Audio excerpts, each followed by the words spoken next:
A very warm good morning to all of you. This is Deepak Kumar Tiwari. Welcome to MS campus.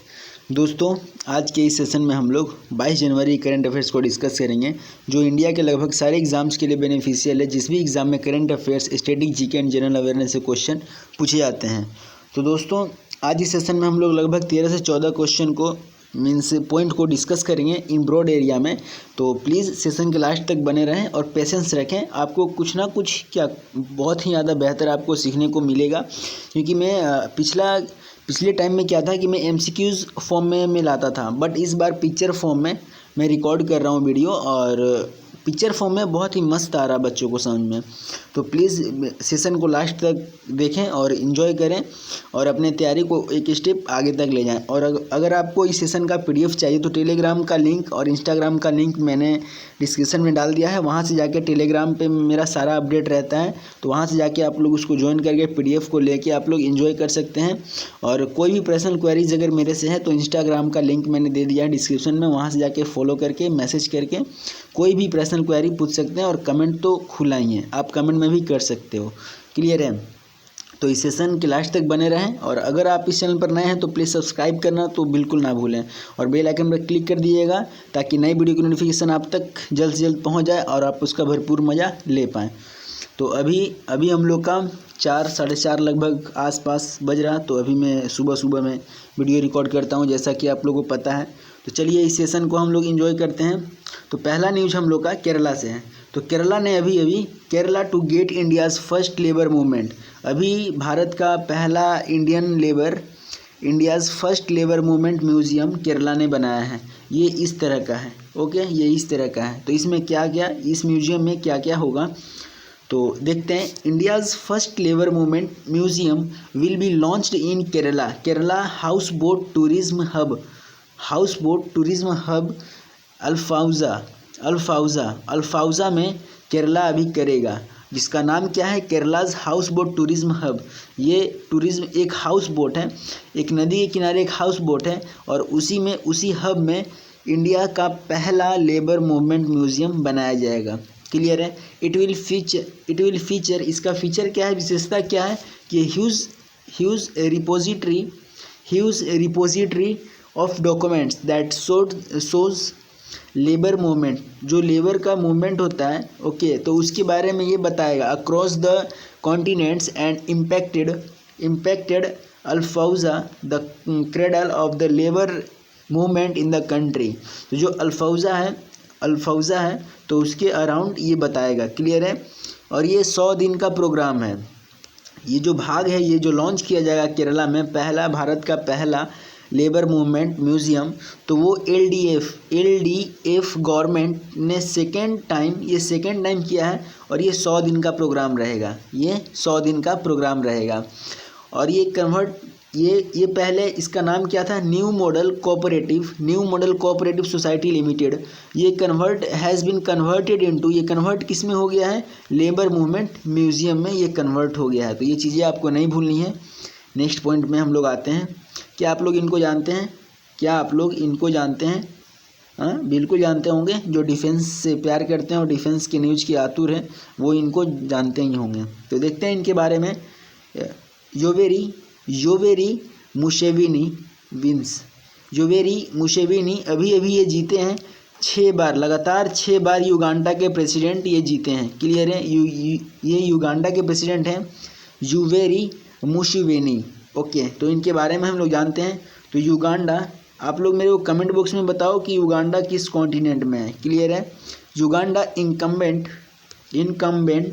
President of Yoweri मुसेविनी, ये 76 साल के हैं. अभी ये 76 साल के हैं और ये इलेक्टेड हुए हैं 6ठा बार, ये 6 टाइम इलेक्ट हुए हैं as a president of Uganda in presidential election 2021 के इलेक्शन में हुए हैं.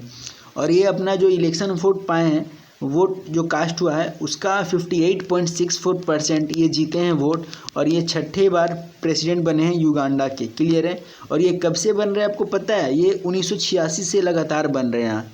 और ये अभी तक के अफ्रीका के, ये जो युगांडा है ये अफ्रीका में है. क्लियर है? युगांडा अफ्रीका में. आप लोग मेरे को कमेंट बॉक्स में बताओ कि अफ्रीका में करेंसी कौन सी चलती है, करेंसी कौन है. ठीक है? और अफ्रीका की कैपिटल कहाँ है ये मेरे को आप कमेंट बॉक्स में लिख के बताओ। क्लियर है।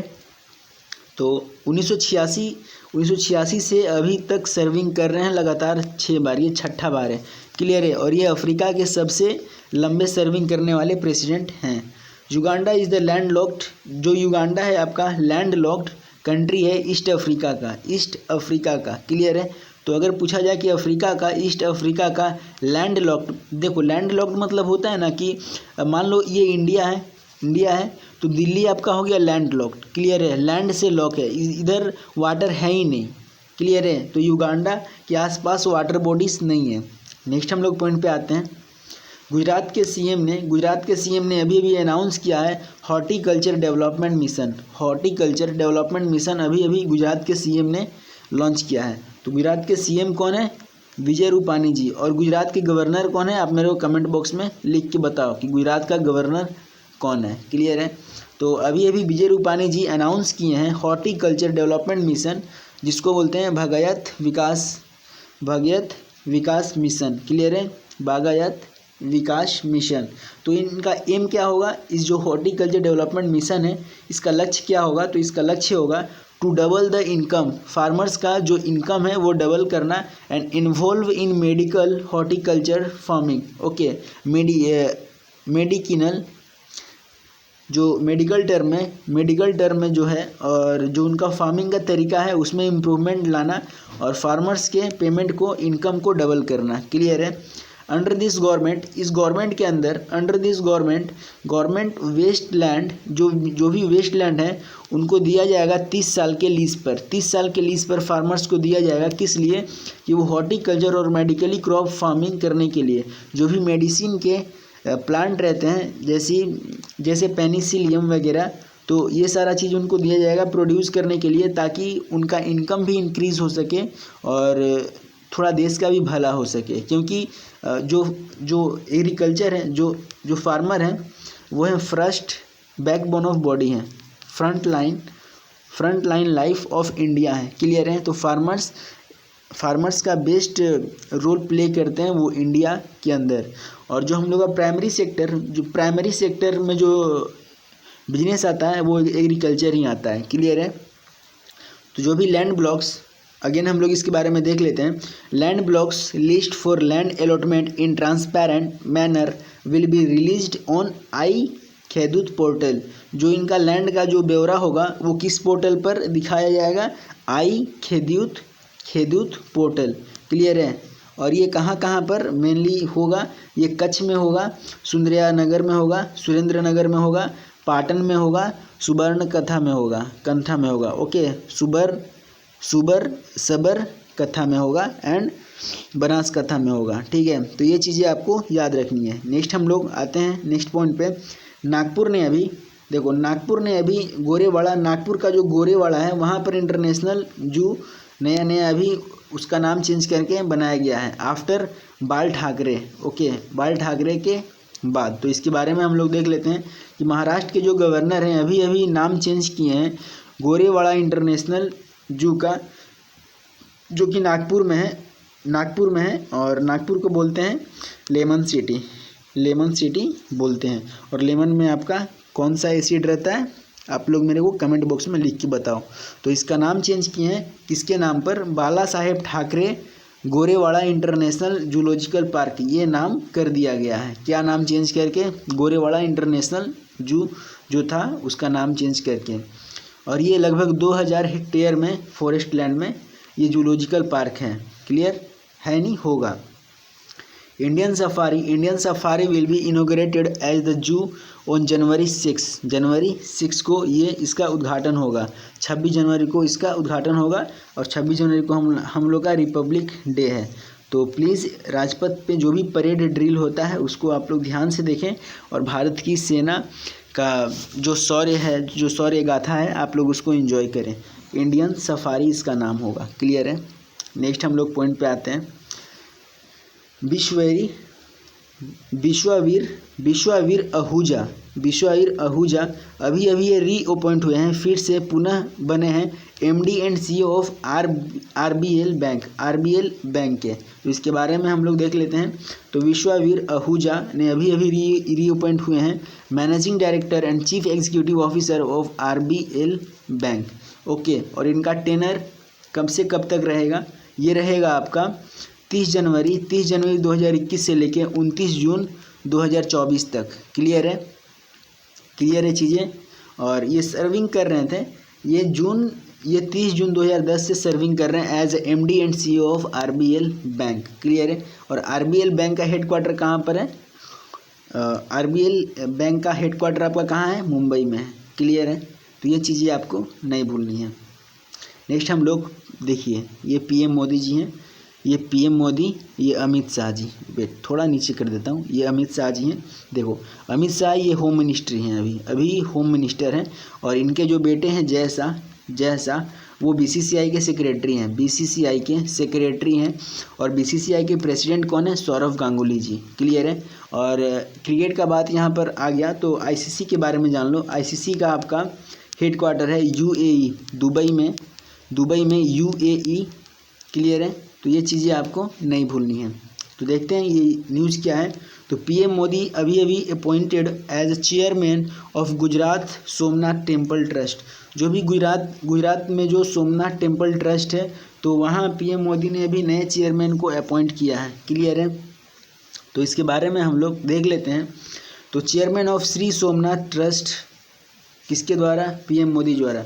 तो ये सेकेंड PM है जो किसके बाद? मोनार्जी देसाई के बाद ये सेकेंड PM है जो इस पोजीशन को होल्ड किए हैं। किस पोजीशन को? श्री सोमनाथ ट्रस्ट के ये चेयरमैन बन चुके हैं मोदी जी। और SST that is Somnath temple trust. Okay, SST that is Somnath trust, ये क्या है? ये एक रिलीजियस बॉडी है, ये एक धार्मिक अंग है जो क्या करेगा? ये मैनेज करता है एंड मेंटेन करता है फेमस जो सोमनाथ टेम्पल है उसको ये मैनेज करता है, जो ये गुजरात में है। और गुजरात के CM का क्या नाम है? विजय रूपानी जी। क्लियर है। तो ये चीज़ें आपको नहीं भूलनी है। और आपका कवड़िया से आपका 4 और 8 ट्रेन आपको चलाया जाएगा मोदी जी द्वारा, फ्लैगशिप दिया जाएगा जो स्टैचू ऑफ यूनिटी तक जाएगा और उसको प्रमोट करेगा टूरिज्म को। क्लियर है। तो chairman post was vacant since death of Keshubhai Patil का देहांत के बाद ये पोस्ट खाली था। तो ये अक्टूबर 20 में इनका देहांत हुआ था, तो तब से ये खाली ही था। क्लियर है। नेक्स्ट पॉइंट स्पोर्ट्स से है। तो अभी कैरोलिना मैरिन एंड वेक्टर एलेक्जेन ने अभी जीता है सिंगल टाइटल्स इन योनेक्स थाईलैंड ओपन जो हुआ था मैच। तो अभी इसमें इन्होंने सिंगल टाइटल जीता है। कौन? कैरोलिना मैरिन एंड वेक्टर एलेक्जेन। तो इसके बारे में हम लोग देख लेते हैं। तो badminton world federation that is BWF conduct किए हैं Yonex Thailand open super 1000 badminton tournament. ये कब से कब तक हुआ था? तो ये हुआ था आपका 12 जनवरी से 17 जनवरी के बीच। तो इसमें ये जीते हैं। तो मेन सिंगल में कौन जीता है? विक्टर एलेक्जेंड मेंस कैटेगरी में जीते हैं और ये डेनमार्क के थे। ओके, और ये किसको हरा के बने हैं? ये किसको हरा के जीते हैं? तो एनुगस लॉन्ग को ये हरा के बने हैं और ये हांगकांग के थे। और वेमेंस टाइटल कौन जीता है? आपके वेमेंस टाइटल में जीते हैं कैरोलिना मैरिन, ये स्पेन से थी। और हराई किसको है? ताई जू विंग को हराई हैं और ये ताइवान से थी। ओके, और मेंस डबल में कौन जीता है? ताइवान के जो ली यांग हैं और वांग ची लिन हैं, ये दोनों जीते हैं मेंस डबल को। क्लियर है। तो ये चीज़ें आपको याद रखनी है। नेक्स्ट पॉइंट देखो, अभी इनका देहांत हो गया है। ये पता है क्या है? ये ओंकोलॉजिस्ट हैं। क्लियर है। तो अभी प्रसिद्ध जो ओंकोलॉजिस्ट हैं वी शांता बाई इनका अभी देहांत हो गया। ये चेन्नई की थी। तो ये ओंकोलॉजिस्ट थी। आप मेरे को कमेंट बॉक्स में क्या बता सकते हो कि ओंकोलॉजिस्ट क्या होता है? किसके स्टडी को बोलते हैं? ओंकोलॉजी या किसके स्टडी मतलब किस डॉक्टर को बोलते हैं, ऑन्कोलॉजिस्ट? तो आप मेरे को कमेंट बॉक्स में लिख के बताओ। तो ये थी 93 ईयर्स की, ये 93 साल की महिला थी, ये डॉक्टर एस शांता थी। इनका अभी देहांत हो गया चेन्नई में due to chest pain, chest में कुछ पेन के कारण। क्लियर है। शी इज़ नोन एज, ये और जानी जाती हैं, इनका जो काम है कैंसर के प्रति, ये cancer care and for building the cancer institute with her mentor, अपने मेंटर के अंतर्गत ये कैंसर केयर स्थापित की थी और ये कैंसर इंस्टीट्यूट भी स्थापित की थी जिसमें कैंसर से जो पीड़ित हैं मरीज उनका इलाज हो सके। तो ये चेयरपर्सन थी कहाँ के, Adyar cancer institute, Adyar cancer institute के जो चेन्नई में है, तो उसके ये चेयरमैन भी थी। क्लियर है। और इनको अवार्ड भी मिल चुका है 1986 में पद्मश्री एंड पद्म भूषण 2006 में इनको मिला है और पद्म विभूषण 2016 में इनको मिला है। और इसके अलावा जो सबसे फेमस अवार्ड है that is Ramon Magsaysay award, ये इनको 2005 में मिल चुका है। तो ये सारे अवार्ड्स को याद रखो आप और नाम याद रखो, डॉक्टर वी शांता। क्लियर है। नेक्स्ट हम लोग का पॉइंट आता है, यूनियन मिनिस्टर किरण रिजिजू अभी असाइंड हुए हैं एडिशनल चार्ज में मिनिस्ट्री ऑफ आयुष में ये एडिशनल चार्ज में आए हैं। तो ये स्पोर्ट्स मिनिस्टर के मिनिस्टर हैं। Sports and youth minister Kiren Rijiju has been given the additional charge of ministry of Ayush. Clear है। तो इसके बारे में हम लोग देख लेते हैं। तो आयुष का फुल फॉर्म आप लोग लिख लो, आयुर्वेदा योगा, न्यूरोपैथी, यूनानी, सिद्धा एंड होम्योपैथी। तो ये फुल फॉर्म है और एग्जाम में अक्सर पूछा जाता है कि यू का मतलब बताओ, यू स्टैंड फॉर व्हाट। तो ये सब क्वेश्चन पूछा जाता है। अगेन मैं रिपीट कर देता हूँ, Ayurveda, yoga, neuropathy, okay, naturopathy, यूनानी, सिद्धा एंड होम्योपैथी। तो ये चीज़ें आपको नहीं भूलनी है। नेक्स्ट पॉइंट में हम लोग आते हैं, minister of road transport and highway government of India. देखो अभी कुछ दिन पहले मैंने बताया था कि सक्षम एक कैंपेन चलाया जा रहा है, किसके लिए, ट्रांसपोर्ट को इम्प्रूव करने के लिए। क्लियर है। तो इसके बारे में हम लोग देख लेते हैं। तो ministry of road transport and highway minister अभी नोटिफाई किए हैं, अभी नोटिस दिए हैं inter country transport vehicle rule 2021 में जो इंटर ट्रांसपोर्ट व्हीकल है, जो मीन्स विद इन कंट्री क्या क्या ट्रांसपोर्ट का रूल होगा उसके बारे में बताया जाएगा।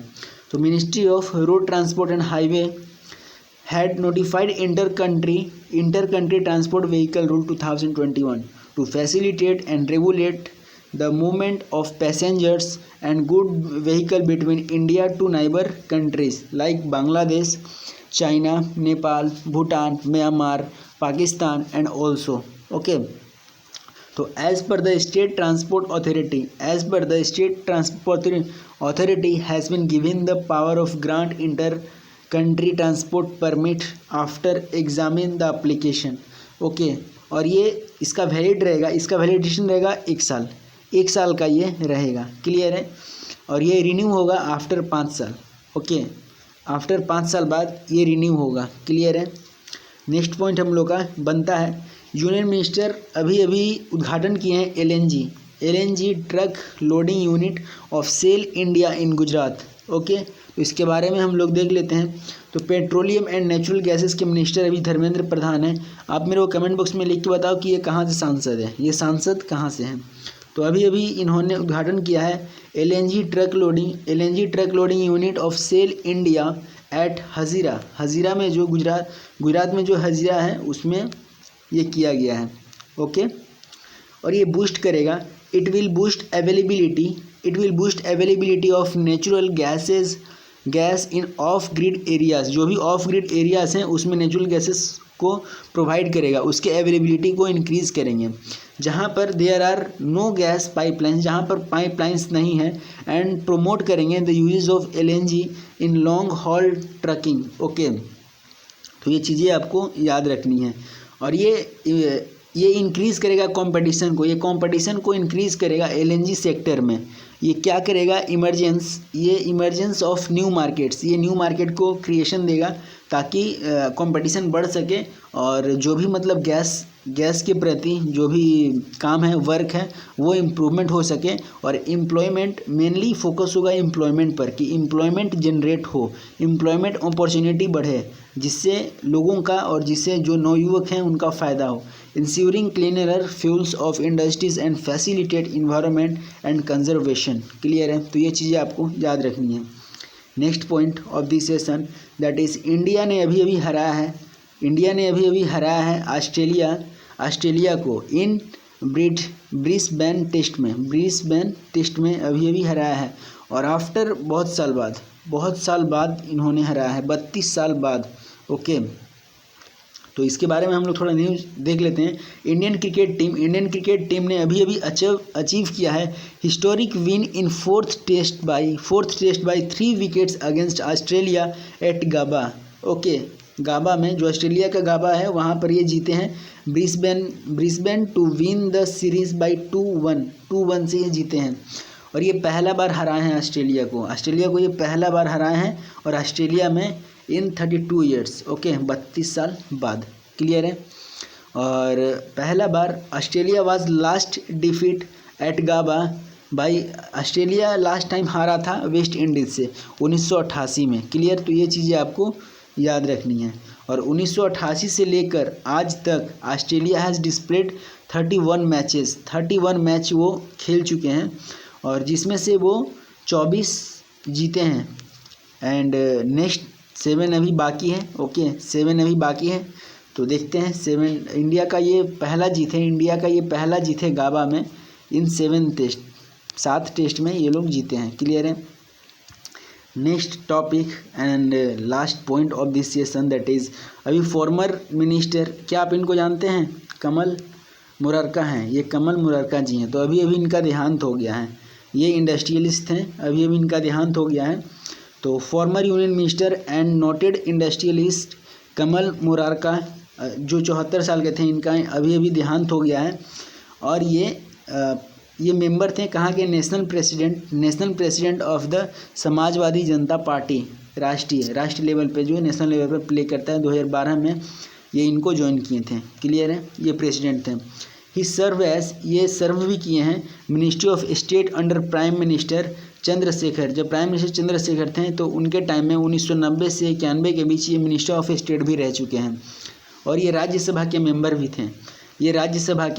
थे। राजस्थान से 1988 में राजस्थान से ये राज्यसभा के मेंबर भी थे। और ये चेयरमैन थे मुरारका ऑर्गेनिक के ये चेयरमैन भी थे। तो ये चीज़ें आपको नहीं भूलनी है। उम्मीद करता हूँ ये सेशन आपको बहुत ही ज़्यादा पसंद आया हो। तो प्लीज़ सब्सक्राइब करें, शेयर करें एंड लाइक करें एंड कमेंट करना ना भूलें। आपको इस सेशन में क्या बेहतर चाहिए और क्या कमी रह गई है वो आप मेरे को बताओ। और जो भी मैं क्वेश्चन पूछा हूँ इस सेशन के दौरान, प्लीज़ आप उसका आंसर देने का, चाहे गूगल से या चाहे कहीं भी किसी भी सोर्स से आप ट्राई करो उस उत्तर को देने का। इससे आपका अवलोकन होगा कि आप कितने जानते हो और जानने की इच्छा आप में उभरेगी। ओके, उभार आएगी। तो उम्मीद करता हूँ सेशन अच्छा लगे। Thank you for watching video. मिलते हैं अगले सेशन में। जय हिंद, जय भारत।